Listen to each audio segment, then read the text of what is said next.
Hello friends, Indian recipe ఇన్ఫోకి స్వాగతం. ఈరోజు మన వీడియోలో పానీపూరిలోనికి పానీ రెసిపీని ఏ విధంగా తయారు చేసుకోవాలో చూసేద్దాం.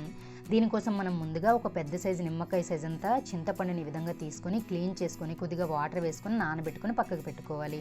ఇప్పుడు మనం ఒక మిక్సీ గిన్నె తీసుకొని ఒక పావు కప్పు వరకు ఈ విధంగా కొత్తిమీరని కడిగి క్లీన్ చేసుకొని ఈ విధంగా వేసుకోవాలి. కొత్తిమీర వేసిన తర్వాత ఒక కట్ట వరకు ఈ విధంగా పుదీనాను కూడా యాడ్ చేసుకోవాలి. పుదీనాని యాడ్ చేసిన తర్వాత ఇందులోనే మనం ఒక 5 లేదా 6 పచ్చిమిరపకాయలని ఈ విధంగా ముక్కలుగా కట్ చేసుకొని వేసుకోవాలి. పచ్చిమిరపకాయలను యాడ్ చేసిన తర్వాత ఇందులోనే మనం ఒక 2 ముక్కల వరకు ఈ విధంగా అల్లాన్ని కూడా యాడ్ చేసుకోవాలి. ఇవి వేసిన తర్వాత ఒకసారి మూత పెట్టి గ్రైండ్ చేసి కొద్దిగా నలిగిన తర్వాత మరికొద్దిగా వాటర్ని యాడ్ చేసుకుని ఈ విధంగా పేస్ట్లా సిద్ధం చేసుకోవాలి. చూడండి, ఈ విధంగా పేస్ట్లా రెడీ అయిన తర్వాత దీన్ని మనం ఒక బౌల్లోనికి వేసుకోవాలి.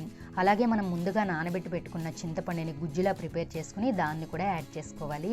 ఈ రెండు వేసిన తర్వాత తగినన్ని నీళ్లు వేసుకోవాలి. నేను ఇక్కడ 1 లీటర్ వరకు వాటర్ని యాడ్ చేశాను.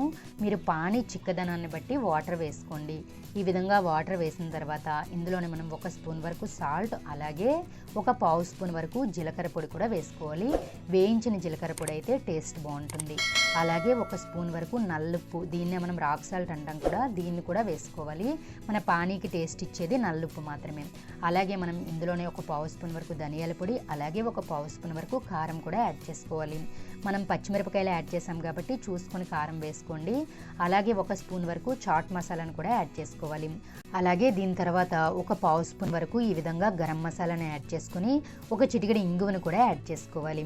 ఈ విధంగా ఇంగువ వేసిన తర్వాత ఇందులోనే మనం ఒక 2 స్పూన్ల వరకు ఈ విధంగా నిమ్మరసాన్ని యాడ్ చేసుకోవాలి.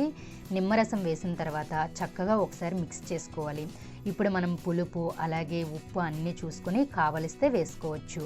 చూడండి, ఈ విధంగా చక్కగా మిక్స్ చేసుకొని మనం పానీపూరీలు చేసుకునేటప్పుడు ఈ విధంగా వాటర్ ప్రిపేర్ చేసుకొని వేసుకొని తిన్నట్లయితే చాలా అంటే చాలా టేస్టీగా ఉంటుంది. ఇదే ప్రాసెస్లో చేస్తే తప్పకుండా అందరికీ నచ్చుతుంది.